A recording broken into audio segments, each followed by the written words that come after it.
अंतर्राष्ट्रीय समाचार समीक्षा दिसंबर 2018।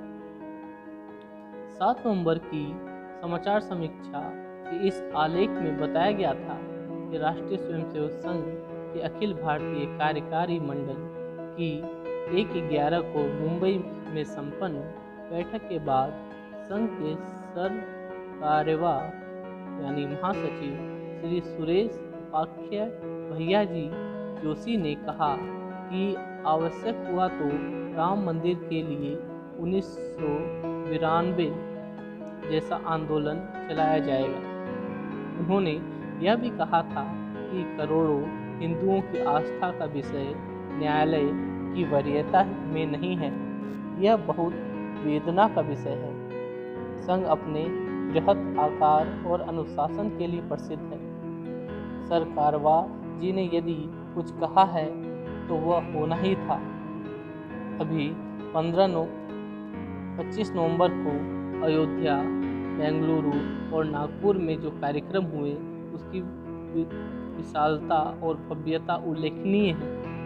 दिनांक 9 दिसंबर को दिल्ली के ऐतिहासिक रामलीला मैदान में होने वाली धर्मसभा कितनी विशाल होगी यह अनुमान का विषय हो सकता है, पर जिस प्रकार की तैयारी के समाचार मिल रहे हैं उससे लगता है कि रामलीला मैदान छोटा पड़ेगा।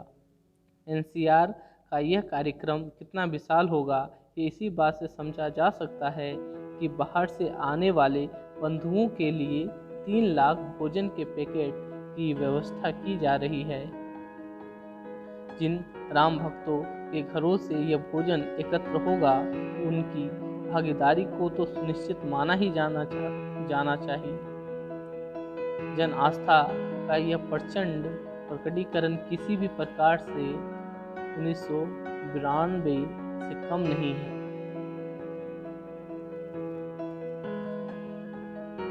राम मंदिर निर्माण में जिन थोड़े से लोगों की आस्था कम है वे तरह तरह के आक्षेप इस आंदोलन पर लगाते हैं।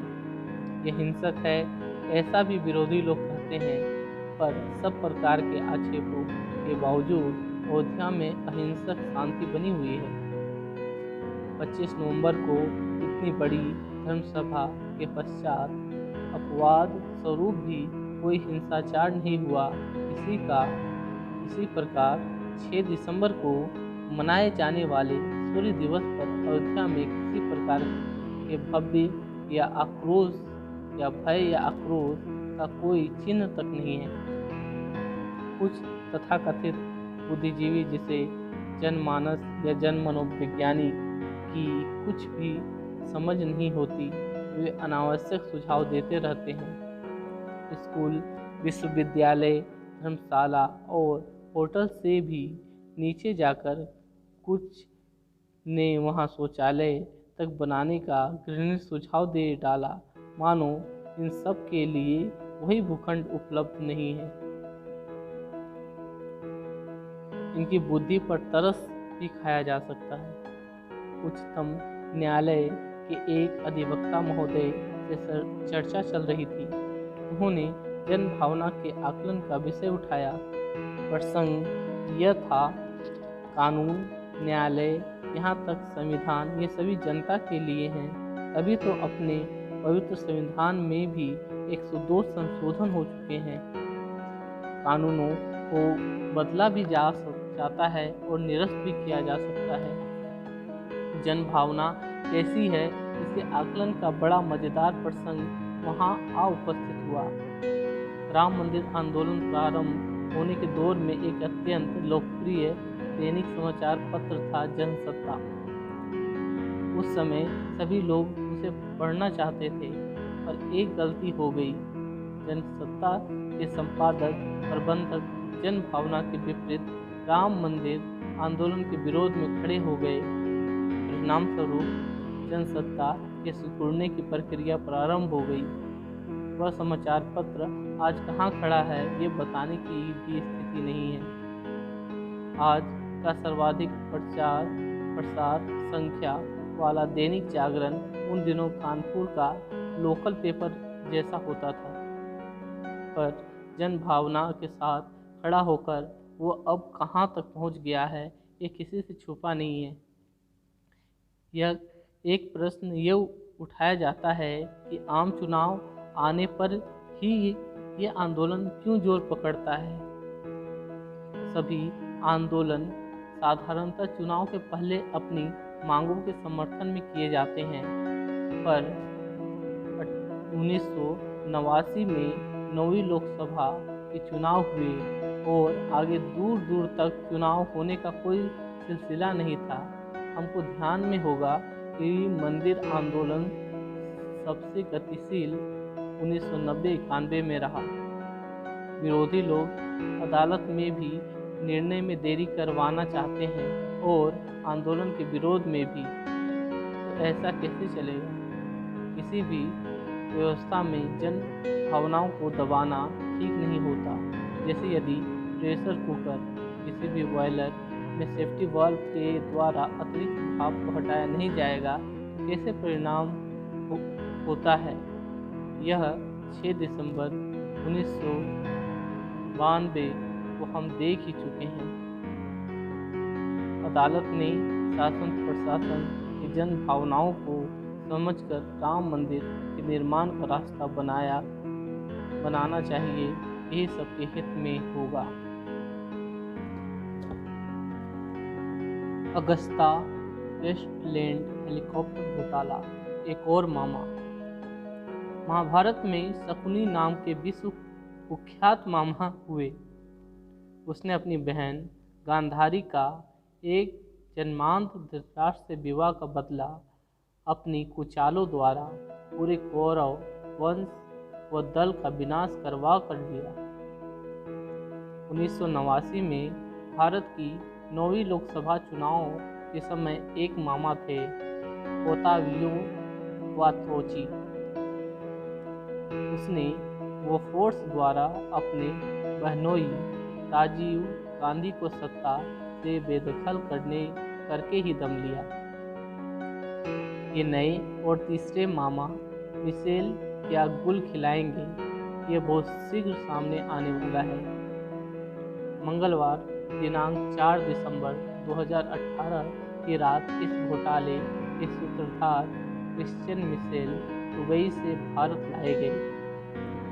मूलतः ब्रिटिश नागरिक मिशेल रक्षा सौदे में दलाली, भ्रष्टाचार, रिश्वतखोरी के माध्यम से सौदा पटाने के माहिर माने जाते हैं। अभी मिशेल सीबीआई के 5 दिन की रिमांड पर हैं। मनमोहन सरकार के दौरान 3600 करोड़ रुपए का VIP हेलीकॉप्टर का सौदा हुआ था। मिशेल की कंपनी में 340 करोड़ रुपए डाले गए। इसमें से मिशेल ने 225 करोड़ रुपए विभिन्न लोगों को रिश्वत के रूप में बांटे। मामला खुलने पर तत्कालीन रक्षा मंत्री श्री A.K. एंटनी के ध्यान में आया कि इस घोटाले में बड़े बड़े लोग शामिल हैं। यहाँ तक कि तत्कालीन एयर चीफ मार्शल त्यागी व उनके परिजनों के नाम भी सामने आ रहे हैं। आशंका है कि इस घोटाले में कुछ इस प्रकार के राजनीतिक नेताओं के नाम भी हैं जिन्हें बचाना ही एंटनी को ठीक लगा। परिणामतः वह सौदा निरस्त कर दिया गया और सरकारी पैसा वापस सरकार के पास आ गया।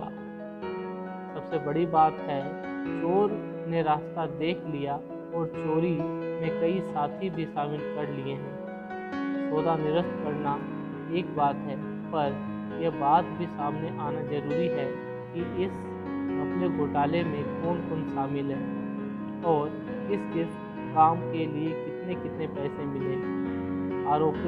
आरोप है कि इटली की कंपनी केनिया ने ब्रिटिश कंपनी अगस्ता वेस्टलैंड को अपना सहायक बनाकर इस सौदे को सिरे चढ़ाया।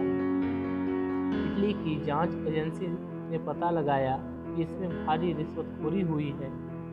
ठेका प्राप्त करने के लिए भारतीय नेताओं को और वायुसेना अधिकारी को करोड़ों की रिश्वत देकर यह सौदा पटाया गया।